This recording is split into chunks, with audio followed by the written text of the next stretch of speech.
Pidato terbaru dari Bapak Prabowo Subianto yang secara tidak langsung mungkin saja menyebut Yaman tentang kabur aja dulu.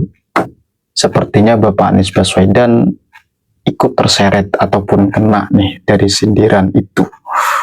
Ya karena memang banyak sekali spekulasi ataupun tanggapan setelah Bapak Prabowo itu melakukan pidato yang menyinggung kabur aja dulu, silahkan kabur aja dulu ke Yaman.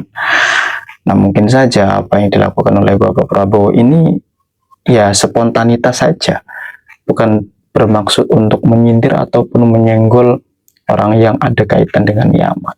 Entah itu Khabib, ya oknum Khabib, ataupun Bapak Anies Baswedan karena memang masih ada keturunan di Yaman. Mungkin saja, tetapi ya kita lihat saja terlebih dahulu ya bagaimana tanggapan dari netizen. Ada yang mau kabur, kabur aja. Kok kabur aja ke sana? Mungkin ada yang mau kabur ke Yaman. Silakan. Perjalanan suatu bangsa yang saya katakan lama, susah. Ibarat long march. Ini long march satu bangsa. Kita dijajah, kita diadu domba. Kita diinfiltrasi, dibikin pemberontakan. DITI, Angkatan Perang Ratu Adil, RMS, PGRS Paraku, PRRI Permesta. Terus gerakan ini, gerakan itu. Terus kita dibikin apa lagi? Indonesia gelap. Matanya burem, Indonesia gelap. Indonesia terang. Ada yang mau kabur. Ada yang mau kabur, kabur aja. Kok kabur aja ke sana? Mungkin ada yang mau kabur ke Yaman. Silakan. Mau kabur kemana? Hei orang-orang pinter, bukalah berita, lihatlah, kita ditempatkan sebagai negara yang paling aman di dunia sekarang. Kabur aja deh, iya kabur aja biar kita nggak gaduh. Saudara-saudara, apapun terjadi, kita hanya mau kerja untuk rakyat. Jadi saya kesini untuk menghargai pekerjaan kalian. Apa Bung Herman yang saya ingin sampaikan juga di sini, bahwa ide-ide yang sudah lapuk, yang sudah kadaluarsa dan sudah dianggap salah, hari ini bisa hidup lagi. Jadi teman-teman, sistem pendidikan kita, kemudian status quo akademik, media mainstream seluruh dunia itu memiliki patokan-patokan dasar etik. Mana benar, mana salah, mana patut, mana tidak patut. Jadi, selama 5-6 dekade ini, kalau ada orang yang ingin menggelontorkan gagasan di mana misalnya nih, kulit putih itu lebih dominan daripada kulit berwarna, dia menyampaikan di forum akademik manapun, maka forum itu tidak akan terima. Dia menyampaikan di televisi manapun, nggak akan ada televisi memberikan tempat. Dia menyampaikan media manapun, tidak akan diberi tempat. Kenapa? Karena itu bertentangan dengan peradaban yang diyakini oleh establishment hari ini. Establishmentnya siapa? Kampus, akademia ini, dunia pendidikan, kan semua menyadari manusia diciptakan setara. Nggak ada dominasi karena warna kulit. Tetapi di era sekarang, gagasan itu bisa diungkapkan lewat alat ini. Dan bisa mendapatkan dukungan secara langsung. Ketika seseorang mengatakan kulit putih lebih baik daripada kulit hitam, dan lalu yang melakukan like itu banyak sekali. Oh ternyata ada pendukung saya ya. White supremacy. Okay? Yeah. Ini yang saya maksud hari-hari ini Satu sisi ada kesetaraan, di sisi lain ini pintu masuk pada gagasan-gagasan yang oleh perjalanan peradaban manusia sudah ditinggalkan, sekarang bisa muncul lagi. Ini tantangan utama. Ucapan Prabowo ini mungkin hanya beberapa detik, tapi efek politiknya langsung terasa kemana-mana. Kalau mau kabur, kabur aja ke Yaman. Kalimat itu terdengar sederhana, bahkan bagi sebagian orang terdengar seperti candaan biasa. Tetapi politik Indonesia tidak pernah sesederhana itu, karena publik langsung bertanya, kenapa harus Yaman? Bukan negara lain, bukan sekadar ke luar negeri, tapi spesifik menyebut Yaman. Dan sejak itulah satu nama mulai ramai dibicarakan, Anies Baswedan. Sebab publik tahu, Anies memiliki garis keturunan Arab Yaman. Di saat yang sama, Anies juga mulai kembali aktif mengkritik sejumlah kebijakan pemerintah. Kombinasi inilah yang membuat spekulasi politik langsung meledak di media sosial. Menariknya, Prabowo sama sekali tidak menyebut nama Anies. Tidak ada pernyataan resmi yang mengarah langsung ke sana. Tetapi justru disitulah letak kekuatan politik modern. Kadang pesan paling kuat justru disampaikan tanpa menyebut nama siapapun. Dan publiklah yang kemudian menyusun sendiri potongan-potongan maknanya. Dalam beberapa bulan terakhir, suasana politik memang mulai berubah. Setelah sempat terlihat tenang pasca Pilpres, kritik terhadap pemerintah perlahan mulai muncul kembali. Narasi Indonesia gelap, keresahan ekonomi, hingga tagar kabur aja dulu, ramai dibahas di media sosial. Dan banyak pihak melihat kelompok pendukung Anies cukup aktif dalam diskursus tersebut. Karena itu, ketika Prabowo mengeluarkan pernyataan kabur ke Yaman, sebagian publik langsung menganggap itu bukan ucapan spontan biasa. Ada yang membaca itu sebagai respons terhadap gelombang kritik yang mulai menguat.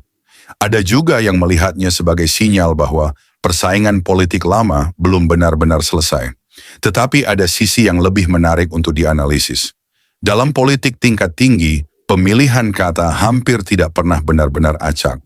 Setiap diksi biasanya dipikirkan karena memiliki efek psikologis dan simbolik. Apalagi ini diucapkan oleh seorang presiden di ruang publik. Artinya publik pasti akan menafsirkan lebih jauh.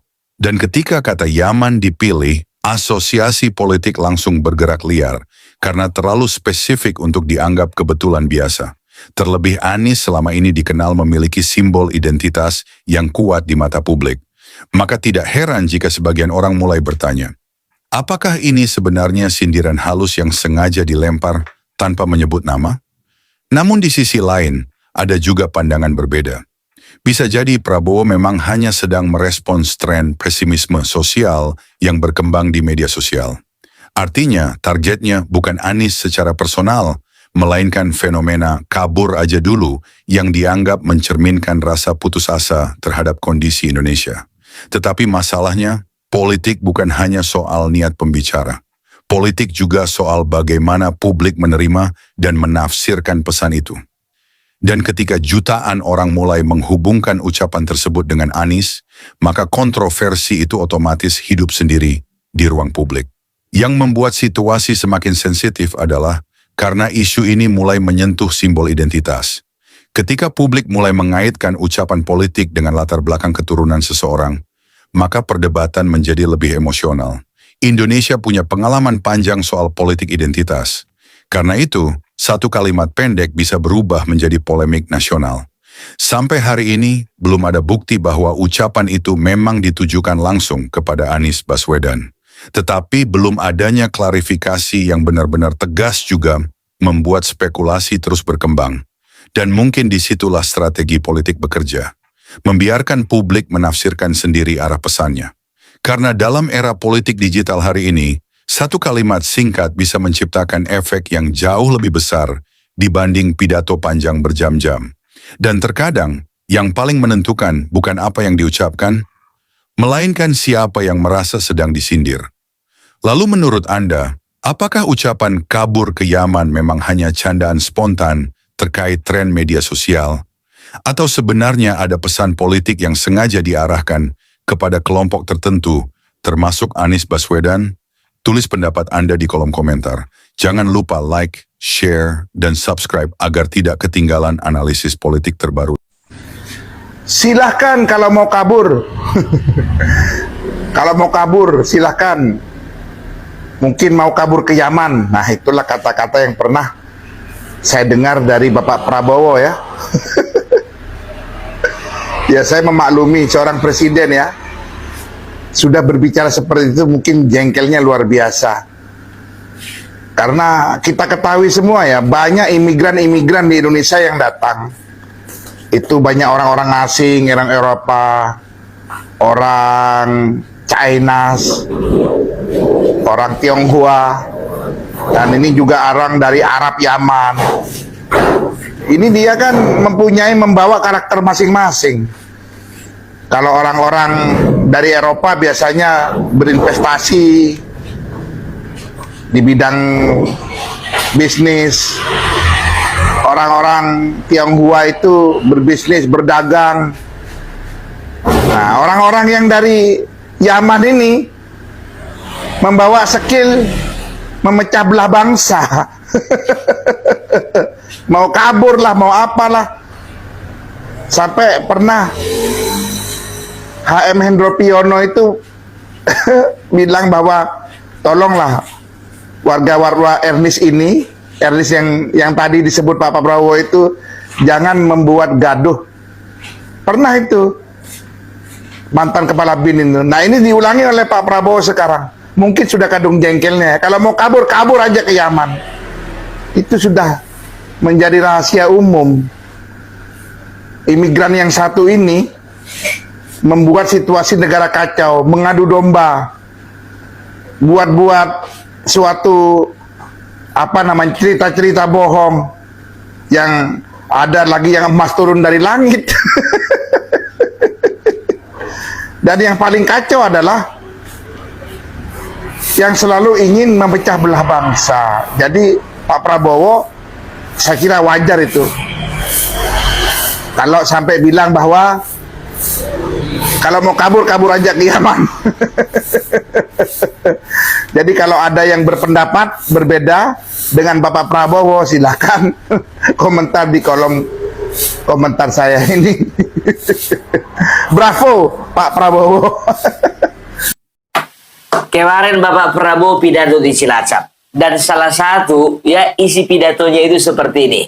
Untuk siapapun yang bikin gaduh di bangsa ini, lebih baik kalian pindah ke Yaman. Disuruh pindah ke Yaman. Tahu kalian siapa orang yang paling tersinggung? Ahmad Kozinudi. Aku heran ngeliat kawan ini kok bisa tersinggung. Emangnya dia orang Yaman? Setauku kalau orang Yaman itu tinggi, putih, hidungnya mancung.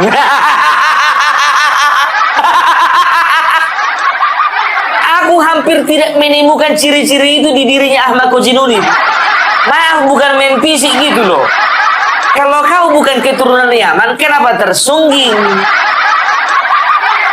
Tersinggung dia. Apa alasannya tersinggung? Bapak Prabowo bilang kan katanya yang bikin gaduh. Emang kau bikin gaduh? Kan enggak kan? Bapak Prabowo menunjukkan kata-katanya itu kepada orang yang suka bikin onar. Emang kau bikin onar? Enggak kan? Kita tahu track recordmu bagus-bagus. Kau itu pengacara handal, sukses. Gak pernah bikin gaduh, gak pernah bikin ribut, selalu membela yang benar. Dan setiap kasusmu itu, ya, kau itu selalu memenangkan perkara. Kau cukup berprestasi. Dan kau adalah putra pilihan bangsa. Terus kenapa kau tersinggung? Ya mungkin menurut saya tidak ada maksud untuk menyinggung ataupun menyindir pihak-pihak ataupun kelompok-kelompok yang ada kaitan dengan Yaman, tidak sama sekali. Mungkin spontanitas ataupun seperti apa ya, saya nggak tahu. Oke, teman-teman bisa menyampaikan komentar di bawah ini ya. Oke, terima kasih bagi teman-teman yang telah menekan tombol like, komen, dan juga subscribe, karena itu semua gratis ya untuk mendukung channel ini agar terus berkembang. Terima kasih.